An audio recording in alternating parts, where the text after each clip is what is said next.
Halo teman-teman PSView, apa kabarnya? Semoga sehat selalu.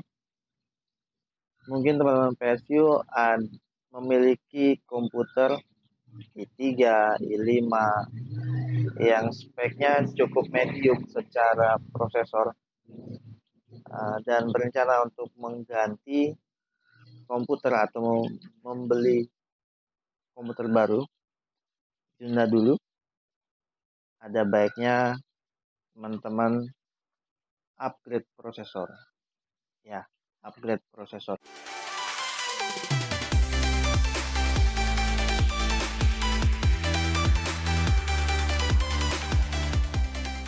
Saya memiliki komputer yang prosesor i5 generasi 2 dan saya akan upgrade ke prosesor i7 generasi ketiga.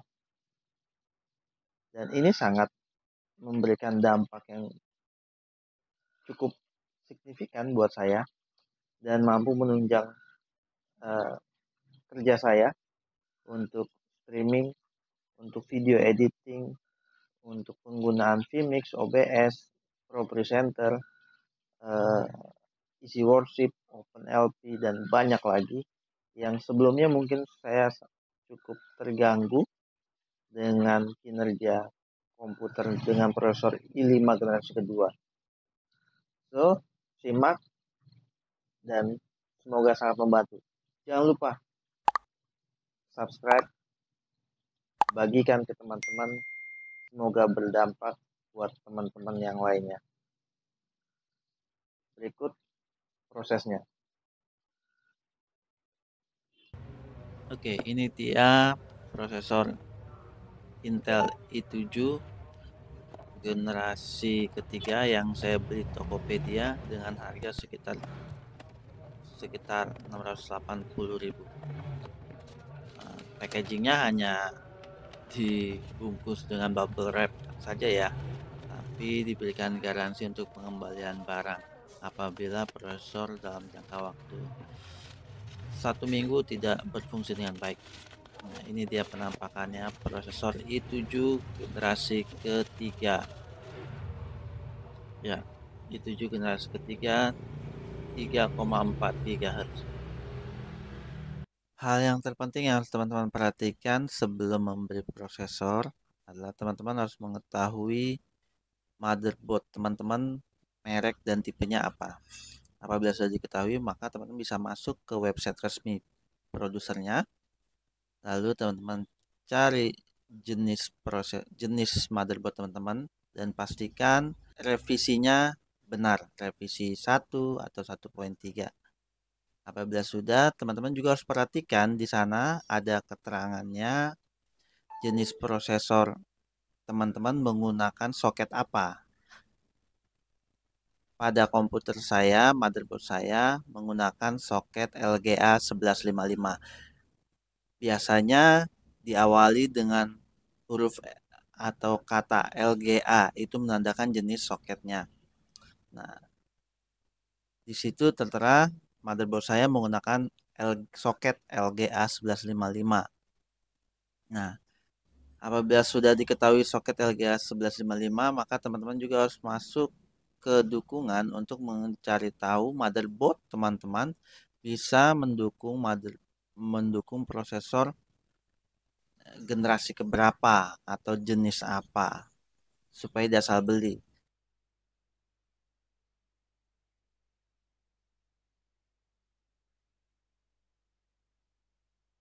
Pada kolom dukungan, pada dukungan prosesor, teman-teman bisa perhatikan di sana tertera ada namanya Intel i7 3770.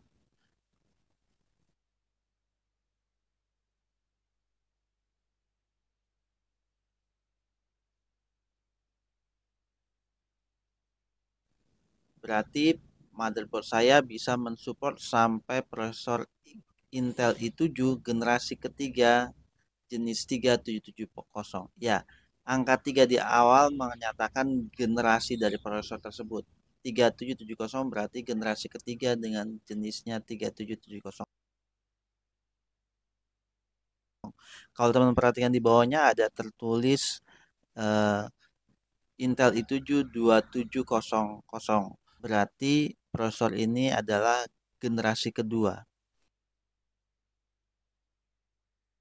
Nah, selain itu juga teman-teman harus perhatikan versi BIOS-nya. Versi BIOS-nya di situ tertera F10. Maka teman-teman untuk bisa menggunakan Intel i7 generasi ketiga, teman-teman harus minimal menggunakan versi BIOS F10. Ya, jadi teman-teman perlu melakukan upgrade BIOS atau flash BIOS ke generasi ke-10. Kalau ada di atasnya yang lebih tinggi, teman-teman boleh menaikkan ke versi yang lebih tinggi dari F10, tapi minimal harus di F10. Caranya teman-teman masuk ke dukungan, pilih unduhan.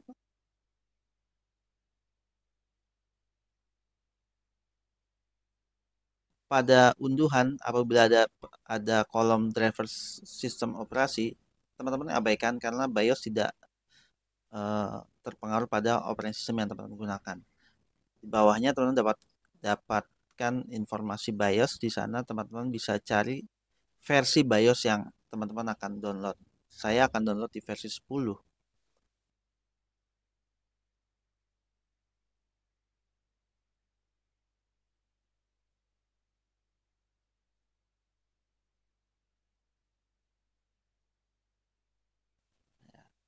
Kebetulan di versi 10 keterangannya tertera support Intel third generation. Pun kalau tidak ada keterangan tersebut sesuai dengan referensi yang kita lihat tadi, maka kita tetap harus mendownload minimal di F10. Oke, setelah kita download BIOS versi terbaru yang akan kita gunakan, maka proses selanjutnya kita akan melakukan copy file tersebut ke flash disk, karena kita akan melakukan flashing melalui BIOS.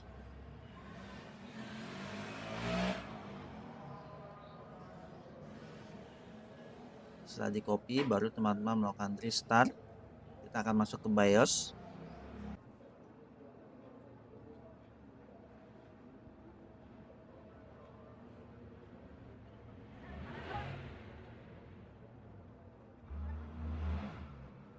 Setelah proses restart, jangan lupa menekan F10, Escape atau Del sesuai shortcut masing-masing motherboard untuk masuk ke BIOS-nya.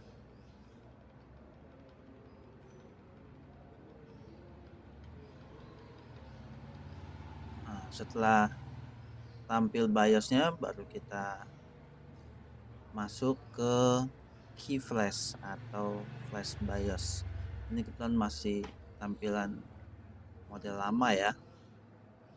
Di sini kita pilih update BIOS from device. Nanti kita akan pilih device-nya adalah flash disk dan kita akan pilih file tersebut. Nah, setelah selesai flash, maka otomatis komputer akan restart. Nah, proses ini kita langsung matikan saja dan kita akan masuk kepada proses pergantian prosesor.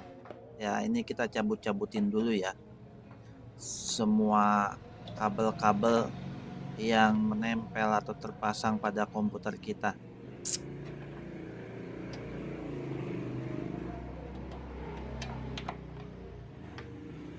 Kita bawa ke ruangan terbuka untuk kita buka dan kita bersihkan. Setelah dibuka nih, perhatikan teman-teman, yang perlu kita cabut adalah pertama kali cabut kabel power fan dari heatsink ya. Baru setelah itu kaki-kakinya kita putar, kaki-kaki heatsink kita putar. Setelah diputar baru kita tarik ke atas. Setelah diputar dan tarik di atas, baru kita angkat heatsinknya. Perhatikan pelan-pelan, jangan dipaksa. Apabila dirasa ada yang nyangkut, coba ditarik kaki-kakinya ulang. Kalau sudah, maka kita akan menemukan prosesor yang terpasang di komputer kita. Untuk mengangkat soketnya, lihat ada jepitannya, jangan sembarangan diangkat ya. Oke, terbuka. Baru kita ambil prosesor lama kita.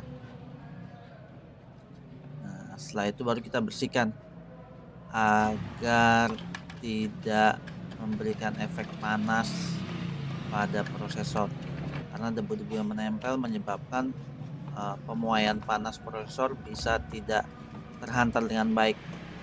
Ini juga heatsinknya, kita bersihkan heatsinknya karena kita akan gunakan kembali heatsink tersebut ya teman-teman. Kecuali teman-teman kalau membeli heatsink baru, teman-teman bisa pasangkan dengan heatsink yang baru. Kita bersihkan heatsink, besi-besinya maupun kipasnya. Setelah itu kita pasangkan prosesor yang baru. Nah, pada saat memasang prosesor, pastikan kaki-kakinya ada jepitan kaki-kaki. Dipastikan teman-teman memasang prosesor sesuai dengan dudukan jepitan kaki-kakinya. Jangan dipaksakan, pastikan tepat. Apabila sudah, baru teman-teman tutup ya, dan pastikan dipasang dengan benar dan terjepit dengan benar. Baru dikunci ya, jangan ragu selama teman-teman masang dengan benar prosesornya. Setelah itu baru teman-teman melakukan pemasangan pasta ya. Fungsinya pasta ini adalah untuk memberikan media penghantar dari prosesor ke heatsink ya, supaya biasanya antara heatsink dan prosesor ada ruangan terbuka yang menyebabkan pemuaian tidak berjalan baik. Nah, pasta ini menutupi setiap ruang-ruang yang terbuka di antara prosesor dan heatsink. Jadi dipastikan menggunakan pasta secukupnya, jangan berlebih ya. Lalu cukup sedikit diratakan. Baru kemudian jangan lupa heatsink yang lama pastanya dibersihkan juga supaya benar-benar menutup rapat ya. Kemudian kaki-kakinya tadi yang kita putar kita kembalikan kepada posisi semula ya. Perhatikan tandanya, kita kembalikan, kita putar pada posisi semula. Oke, kalau sudah diputar posisi kaki-kakinya pada posisi semula, baru kita pasangkan heatsink pada prosesor ya. Pastikan dudukannya sesuai pada lubang kaki-kakinya ya. Oke, kita pasangkan perlahan. Kalau sudah, maka kita tekan kedua kaki, jangan salah satu, biar benar-benar merapat kedua kaki. Apabila masing-masingnya sudah tertutup dengan baik, maka baru kita pasangkan kabel power heatsink untuk fan heatsink. Oke, sudah terpasang. Kalau sudah terpasang, baru kita tutup. Dan ini dia prosesor lamanya, i5 generasi kedua. Setelah itu baru kita pasangkan kembali kabel-kabel yang tadi kita copotkan pada komputer ya, kabel monitor, USB, WiFi apabila ada WiFi eksternal, kabel audio, segala sesuatunya.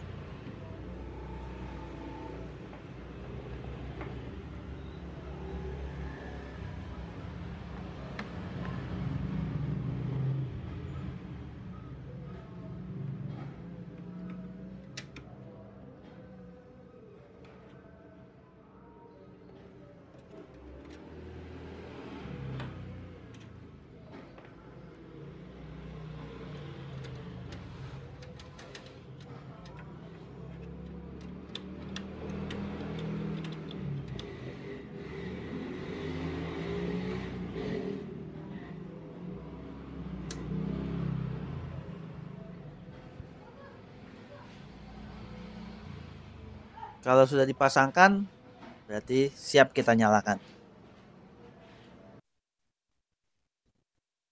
Oke, bisa dilihat startup pertama tampil. Baru kita masuk ke BIOS. Kita cek melalui BIOS. Teman-teman bisa lihat BIOS sudah mendetek adanya prosesor baru, yaitu i7 generasi ketiga. Maka kita kembali restart dan siap langsung digunakan pada komputer teman-teman.